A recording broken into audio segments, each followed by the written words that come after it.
Il s'agit parce qu'on ne connaît pas tous bien la dénomination de ce clos et qu'est-ce qui se cache derrière, surtout. Alors oui, cette mention clos qu'on trouve essentiellement en Bourgogne, hein. Il y en a plusieurs dizaines là-bas, Clos Vougeot, Clos de Tard, le clos des Fèves, je vous en ai apporté là Le clos-clos. à Beaune, le clos qui Oui. se danse et qui se chante. Faut pas le manger dans une baignoire, celui-là.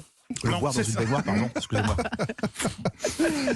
Alors on en trouve en Champagne aussi avec le clos du Ménil, on en trouve en Alsace, le clos Winsbull, on en trouve même à Bordeaux, figurez-vous, du côté de Saint-Émilion avec le clos Fourtet ou le clos du Breuil. Alors c'est une mention qui est aujourd'hui encadrée, hein.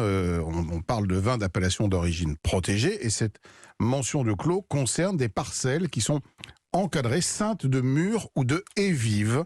Voilà, c'est un terroir en quelque sorte isolé et qu'on ne pouvait pas passer à cheval. Ça vient d'où cette histoire? Pourquoi on les a entourés, ces clos? Eh bien, on ne le sait pas vraiment, figurez-vous. Ces clos sont apparus au Moyen-Âge, à partir du XIIe siècle, et on ne sait pas très bien pourquoi certaines parcelles ont à ce moment-là été entourées de murs. Alors, il y a plusieurs explications. Est-ce qu'on voulait les soustraire de la propriété globale pour éviter peut-être notamment de payer des impôts? Est-ce qu'on voulait au contraire les délimiter parce qu'on considérait que c'était un terroir qui était plus qualitatif? On n'a pas l'explication exacte de la construction de ces murs. Ils sont vinifiés à part du reste du domaine, en fait. Oui, alors en Bourgogne, historiquement, bien sûr, c'est très traditionnel de les considérer comme une entité à part et distincte. Hein. Effectivement, le clos des Lambrais, le clos de Tard, le clos Vougeot sont des clos très célèbres qui sont des appellations aujourd'hui, souvent en grand cru. Mais il y en a ailleurs, il y en a en Moselle, il y en a dans le Languedoc, il y en a un peu partout. Hein. Et il y a, il faut bien le dire, une espèce de phénomène de mode aussi aujourd'hui autour de ces clos, parce qu'on a bien compris qu'on jouait là sur une spécificité, sur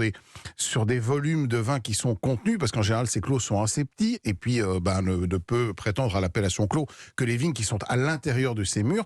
Donc on est sur des quantités assez restreintes, et donc forcément qui se valorisent un peu mieux. Exactement.